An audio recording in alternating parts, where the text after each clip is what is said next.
E aí, pessoal, vamos dar continuidade aqui, tá? Fórmula eletrônica, fórmula estrutural e fórmula molecular. Já que a gente viu na aula passada, vamos aqui recapitular. Ó, lembrar o seguinte, sempre que existir ligação covalente, seja ela covalente ou molecular, você vai ter que fazer esses três tipos de fórmula. A questão ela pode exigir essas três fórmulas. A eletrônica, a estrutural e pode pedir também a molecular, tá?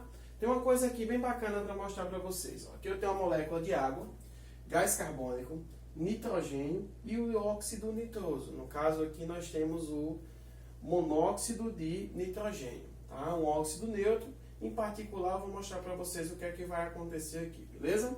Na molécula de água eu tenho aqui dois átomos de hidrogênio e um átomo de oxigênio. O oxigênio é o elemento central, ele vai ficar aqui, ó. E ao lado eu vou botar os dois átomos de hidrogênio. Percebam. Hidrogênio só tem um elétron na camada de valência. E o oxigênio é da família 6A, ele vai ter 6 elétrons na camada de valência. Tá? Portanto, ele necessita de 2 elétrons para adquirir estabilidade, que no caso serão 8. Então aqui eu teria o primeiro compartilhamento e aqui eu teria, no caso, o segundo compartilhamento, fazendo com que o oxigênio atinja o octeto, que é exatamente 8 elétrons. A sua fórmula estrutural seria O ligado a H e ligado a H. Lembrando mais uma vez que nesse processo se aplica a teoria da repulsão dos pares eletrônicos. Sobre o elétron no átomo central, os elementos periféricos eles sempre vão descer. Tá? Aqui, o CO2, o carbono é o átomo central e eu tenho 2 átomos de oxigênio. Olha o que acontece aqui com o CO2. O oxigênio é da família 6A, tem 6 elétrons na camada de valência. E o carbono é da família 4A, tem 4 elétrons na camada de valência. Nesse caso, se eu tenho 6, para chegar a 8 faltam 2. Então, eu vou compartilhar 2 aqui, ó. A mesma coisa acontece com o outro oxigênio. Compartilho mais 2. Aí o carbono, que tinha 4, compartilhou mais 4, ficou com 8. E o oxigênio, que tinha 6, compartilhou mais 2 e ficou com 8.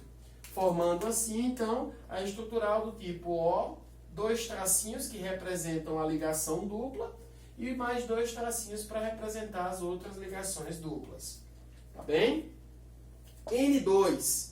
N2 eu separo o N do N, ó. O N é da família 5A, ele vai ter 5 elétrons, cada N desse. Tá?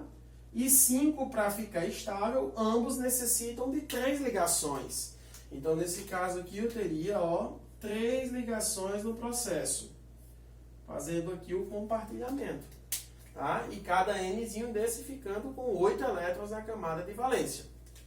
Portanto, a representação estrutural seria um N, 3 tracinhos e um N, representando. O que foi que eu acabei de fazer aqui? Compartilhamentos que deram certo. No caso aqui, ó, o da água, eu tinha 6 elétrons do oxigênio e mais 2 aqui. Ó. No total, eu teria 8 elétrons em conjunto, que daria 8 número par. Não é isso? Aqui é a mesma coisa. Ó. Oxigênio eu tenho 6, carbono eu tenho 4 e o oxigênio eu tenho 6 também. Então, somando 6 mais 4 daria 10, mais 6, 16. 16 é um número par, o compartilhamento deu certo. Aqui o N tem 5 e o N aqui também tem 5. Então, 5 mais 5 daria quanto? 10. 10 é um número par. E quando esse compartilhamento der ímpar, o que é que acontece? Dá certo? Vejamos aqui. Ó, o NO, eu separo o N do O. O nitrogênio é da família 5A. Tem 5 elétrons ao redor dele. E o oxigênio é da família 6A. Tem 6 elétrons. Se somarmos aqui 5 do N mais 6 do O, dá 11. 11 é um número par ou é um número ímpar? Claro que é um número ímpar. Então, o compartilhamento não vai dar certo. O que é que nesse caso nós iremos fazer? Tornar o oxigênio uma molécula estável, porque é o mais próximo de chegar a 8 é o oxigênio. O oxigênio tem 6 e o N tem 5. Então, o oxigênio só faltam apenas 2 para chegar à sua estabilidade. Então, de acordo com a teoria do octeto, Quem vai ficar estável é o oxigênio, quando o nitrogênio apenas vai completar 2. E aí, o N vai ficar desestabilizado? Vai, porque infelizmente a soma dos elétrons está dando um número ímpar. Tá? Então aqui a representação da estrutural seria o N, 2 tracinhos e um oxigênio. Tá bem, gente?